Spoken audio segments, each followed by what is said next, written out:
याद रखना मेरे श्रोतागण बंधु, जब मैया ने जाकर के ब्राह्मणी से कहा हाथ जोड़ के कि मैया मेरो लाला वन में बगिया में फूल लेने के लिए गया है, किसी काले नाग ने डस लिया है, मैं चली जाऊं। तो ब्राह्मणी ने जवाब क्या दिया, मैंने सोना दे करके खरीदा है और ये कोई मजाक नहीं है कि हाल चल चल पड़ी, पहले सारे काम को करो उसके बाद देखने जाना। दूसरे की गुलामी करने से अपनी नौकरी सौगुनी अच्छी होती है। अपने हाथ का काम करो, हाथ के दस्तकार बनो, दूसरे की गुलामी मत करो। दूसरे के हाथ में 500 रुपया दिन मिल रहा है और अपने खुद के कार में चाहे 250 रुपया मिले, 300 मिले, लेकिन वो दूसरे से अपनी घर की नौकरी बहुत अच्छी है। खुद के दस्तकार बनो। इतना दुनिया में कारोबार चल रहा है, कुछ भी कर लो दूसरे की गुलामी से। आज मैया रोती समझ गई, हृदय में शंका हो गई कि मेरा ही लाला गया है। रोती जाती झाड़ू लगा रही है, पोछा लगा रही है, बर्तन साफ करती है और सारा कार्य करने के बाद मैया खुले केसों में पागलों की तरह भागी। जहाँ बगिया थी और जो बगिया के अंदर नजर डाली तो रोज पर बेटा पड़ा है और मुंह से झाग निकल रहा है। मेरी माता अंदाज लगाना कि जिस मैया का बेटा एक ही हो, पति बिछुड़ गया हो और राजपाट धर्म के पीछे सब कुछ चला गया हो, तो आप खुद विचार करके देखो कि उस मैया को तसल्ली कैसे आ जाएगी। ये सबको पता है कि बेटे को जब सर्प ने डस लिया है, इलाज कराने के लिए रुपए नहीं है, कहीं ले जाने के लिए साधन नहीं है ना, कोई साथ नहीं है, तो बेटा तो अंत में मर ही जाएगा, जीवित तो रहेगा नहीं। तो मैया बेटे को जैसे देखती है तो पछाड़ खा के गिर जाती है और वो कन्हैया को उठा करके अपने घुटनों पर रख लिया और बेटा की धीरे धीरे जवान बंद होने लगी, आवाज नहीं दे रहा है। और बार बार मैया कहती है कि लाला ज्यादा नहीं, एक बार हमसे तू माँ कह के बोल दे तो मुझे तसल्ली हो जाएगी। और अटकती हुई जवान के साथ पहला रोहित कहते हैं कि मैया मरता वही है जो मैया की कोख से जन्म लेता है ना। तू कहती है हमसे कि हम हमसे मैया कहें, लेकिन तुम एक बार मुझे बेटा कह करके और अपनी गोद में लिटा ले। मैया मैं तुमसे वादा करता हूँ कि मैं तेरी कोख से फिर से जन्म लूंगा। तू एक बार हमसे बेटा तो कहे और अपनी गोद में तो हमको लिटा। आज मैया फूट फूट कर रोने लगी और जवान नहीं कर रही है रोहिदास की। तो मैया कहती है कि लाला एक बार ज्यादा नहीं, बोली कि प्राण प्यारे लाला मोसे मैया कहे बोल, प्राण प्यारे लाला मोसे मैया कहे बोल, प्राण प्यारे बेटा मोसे मैया कहे बोल, प्राण प्यारे लाला मोसे मैया कहे बोल।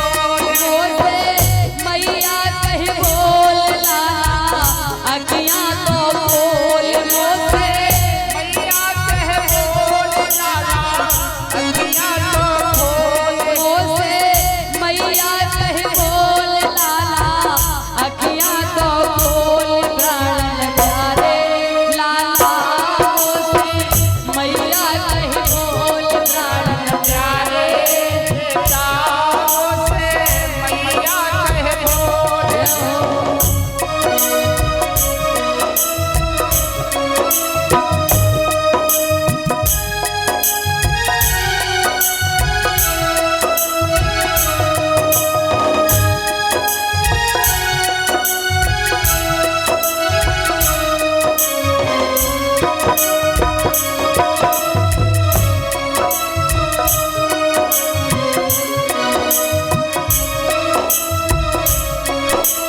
और कहती है मैया है लाला सब राजधानी छोड़ी कर तेरी आशा, सब राजधानी छोड़ी कर तेरी आशा, काहे को भगवान दी मोहे निराशा, काहे को भगवान दी मोहे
उस बाग के बीच में और बेटा को अपनी गोद में रख करके कहती है कि लाला तेरे बिन मैं कैसे रहूंगी, जब तू मुझे छोड़ जाएगा तो तेरे बिन मैं कैसे रहूंगी।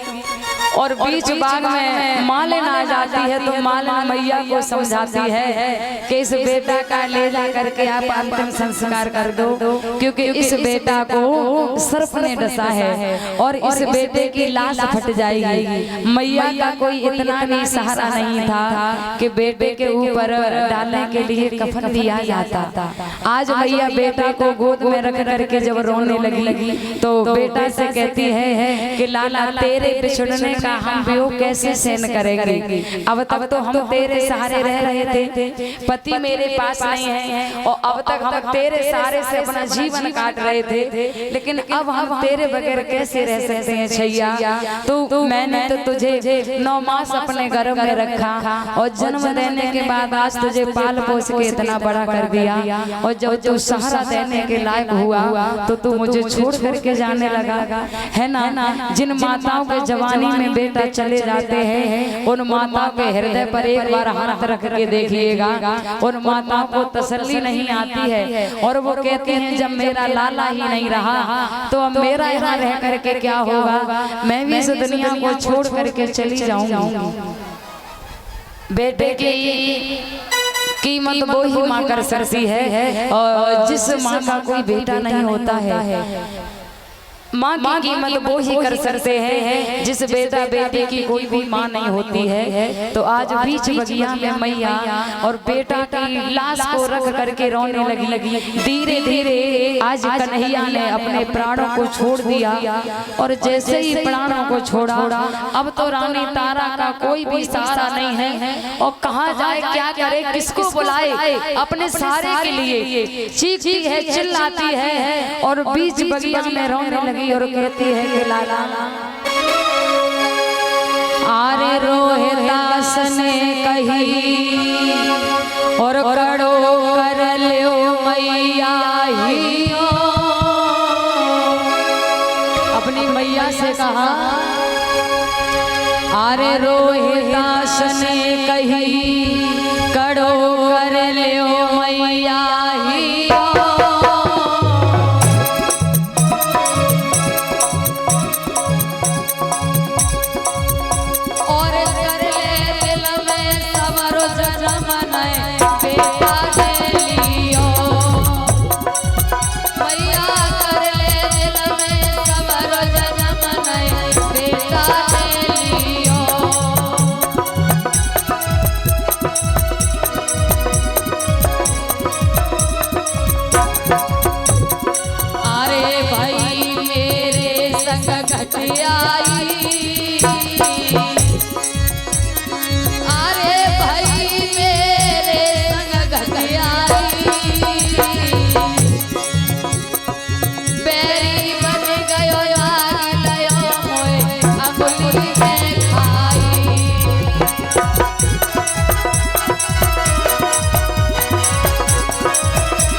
सूरवंशी राजा आरे परी जब करजा की तंगी हो रे परी जब करजा की तंगी और बेचैनी घर जाए भूप पे हुक्म करे भंगी।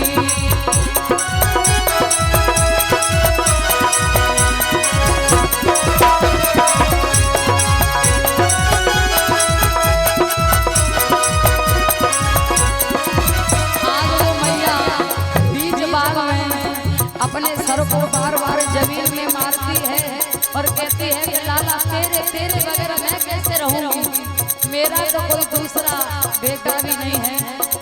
आरे शीश धरनी पे मार रही, आरे शीश धरनी पे मार रही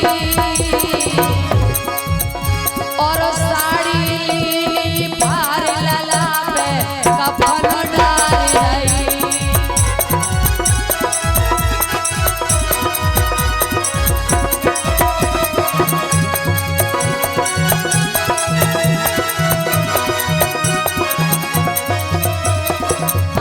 सुनो मेरे भारत के भैया, हो सुनो मेरे भारत के भैया, ए बिना हरि के भजन तुम्हारी समुद्र में नैया।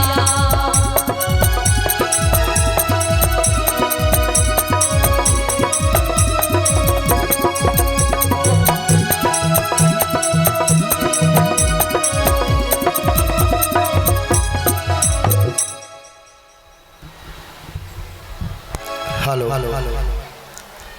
जो स्वागत वाले भैया जी हमारे हैं, स्वर्गीय जल सिंह शिक्षक की धर्मपत्नी बलारपुरा से आई हैं। अगर मेरी आवाज को सुन नहीं हो तो खड़ी हो जाए।